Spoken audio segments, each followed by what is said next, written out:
Сәлеметсіздер ме? Мен инновациялық Евразия университетінің Эквас колледжінде арнайы пәндерден сабақ беремін. Есімім Шариғат Әйгерім. Бүгінгі біздің пәніміз тіл біліміне кіріспе пәні, яғни сабақтың тақырыбы фразеология.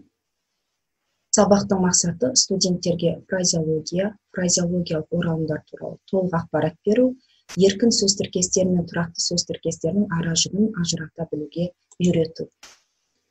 Жалпы фразеология термині кең мағынада алғанда белгілі бір тілдегі тұрақты сөз тіркестерінің барлық түрлерінің жиынтығы деген ұғымды білдіреді.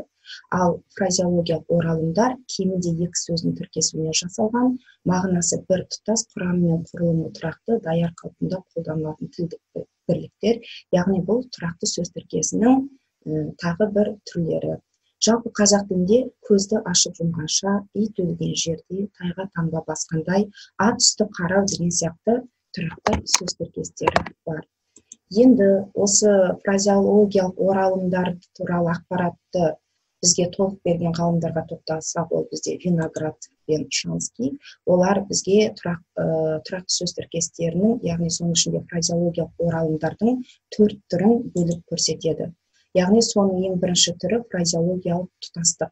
Фразеологиялық тұтастық дегеніміз семантикалық жақтан бөлініп ажыратылмайтын бір тұтас сыңарлар. Яғни оның беретін мағынасы мен тұрақты сөз тіркесінің мағынасының арасында ешқандай жақындық болмайды, яғни семантикалық байланыс болмайды.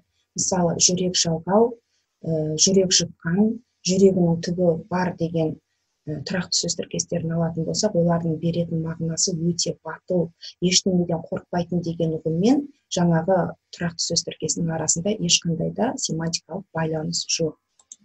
Келесі екінші түрі фразеологиялық бірлік.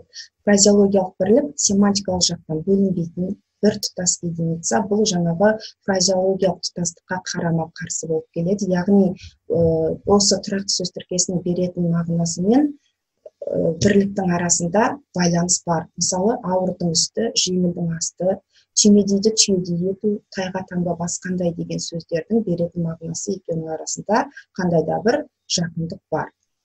Үшінші түрі фразеологиялық тізбек. Бұл тізбек көбінесе біздің сөз тіркесіндегі қабысуға өте ұқсас келеді. Мысалы, қабысудың басыңқы сыңарға қойғандағы сұрағы қандай? Ендеше мына жерде мысалда мидай дала, асқар тау, шалқар көл, тас қараңғы деген тізбектерді алып қарайтын болсақ, қандай дала, мидай дала, қандай тау, асқар тау деп біз басыңқы сыңарынан бағыныңқы сыңарға сұрақ қоя аламыз. Яғни бұл қабысуға тән құбылыс.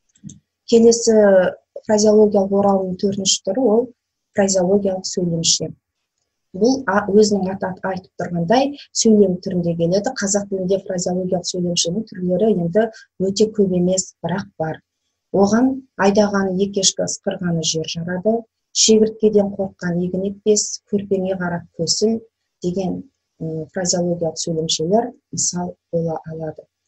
Жалпы енді сабағымызды қорытындылайтын болсақ, қазақ тілі әлемдегі ең бай тілдердің бірі. Соның дәлелі қазақ тілінің тұрақты сөз тіркестері.